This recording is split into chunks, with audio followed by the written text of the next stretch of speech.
You're listening to the Fitzy and Whipper podcast. There is an aroma in the studio and the booth is back. It's hide and seek. Fitzy and Whipper's Hide and Hide and Sing.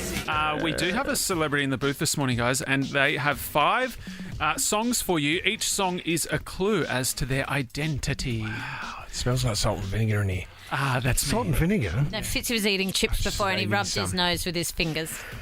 I've got How good are salt and vinegar chips, by the way? Is it the guy that invented salt and vinegar chips? No, The no. Jabberwocky thing. What was that? The gobble dog. The gobble dog.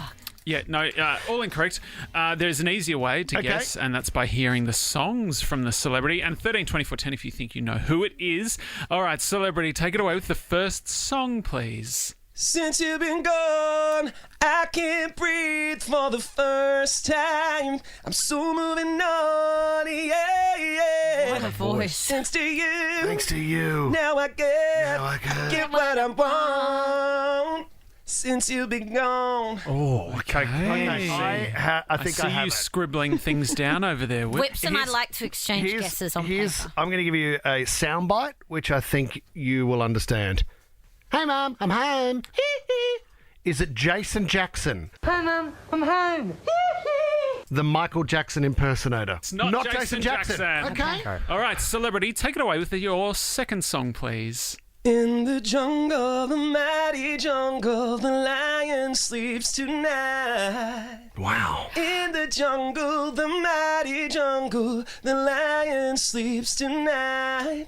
Hey. Ladies and gentlemen, David Campbell. Oh, not bad. Is it Adam Lambert? It's not Adam Lambert. It is not David I know who Campbell. it is. Ladies and gentlemen, he had a Technicolor dream coat. Jason Donovan.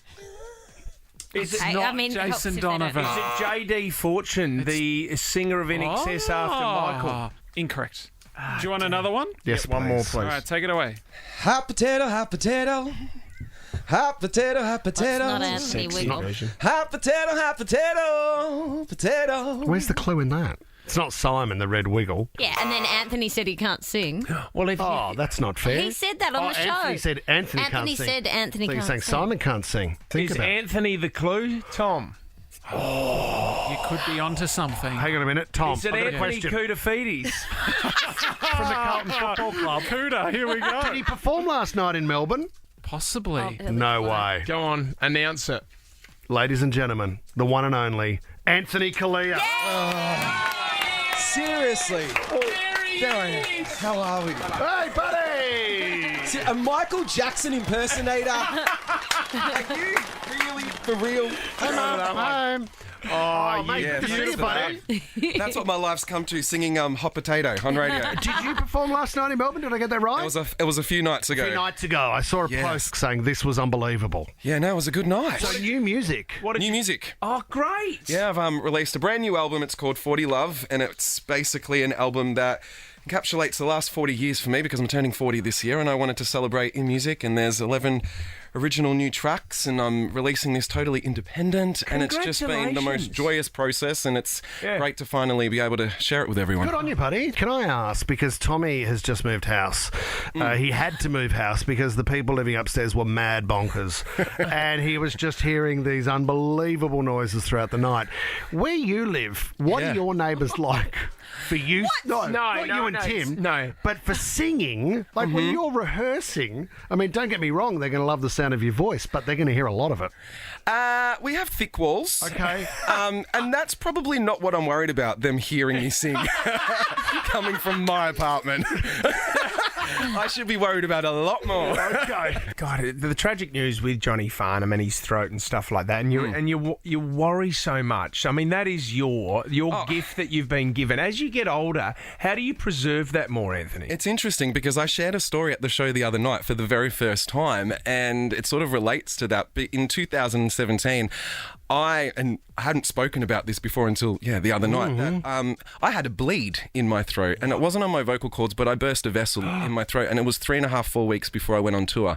So I had to go in for an operation, and they told me I couldn't speak for like 4 weeks leading up to it. So it was really scary. And I remember like they wheeled me to the theatre, and I've got the surgeon there, and I looked at him before they put the anaesthetic, to put me to sleep, and I just said, please don't F up my throat. Please don't F up my voice, because this is all I've got. As much as I wanted to be a landscape gardener or a real estate agent, this is all I've got.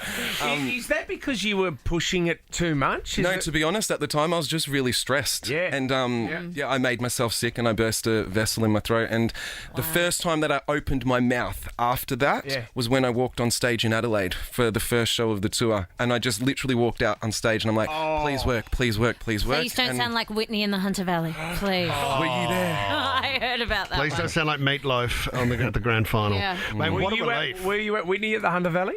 I toured with her there. Yeah, you did. Cool. I was with her for that whole tour. How was that? It was interesting. Did you interact with her at all, Anthony? You I did. spoke to her? Yeah, no, she was lovely to me, but the thing that I, took away from that is that you really need good people around you. Yes.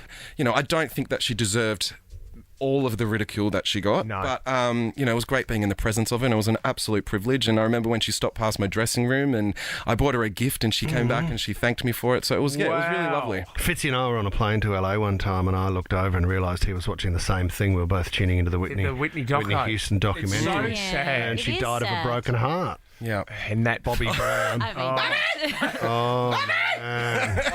Wasn't he a stinker? The lowest of Never the low get that him in guy. hide and sing, Tom. No. No, him and Amy Winehouse's dad. Oh, that guy. Can I bring something up just really quickly, Whipper? Yeah. I was going through my phone the other day because it was Michelle Bridges' birthday. Yes, and you I made her wanted cupcakes. and I wanted to post a photo because I'm like, it's Michelle's birthday. And I was going through my phone, and we were on a WhatsApp group chat when we did Celebrity Apprentice. Yeah. And I'm going, 2020, October, what comes up in my phone, blah, blah, blah. This is what comes up in my phone. Smoking.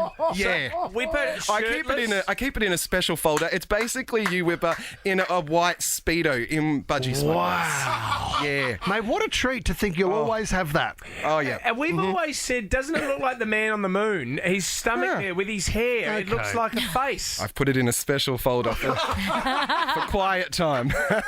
That's an absolute honour, mate. Anthony Well done. Kalia, you are a superstar. The new album, 40 Love, you can download it now. I suppose you can download that on any streaming service. Yeah, on iTunes. You can Beautiful. listen to it on Spotify. Anyway. Well Love it, done, buddy. mate. Congratulations. You're doing it independently. You look very happy, and thank you very much for coming in today. Thanks for having me. Good to see you, mate. You're listening to the Fitzy and Whipper podcast.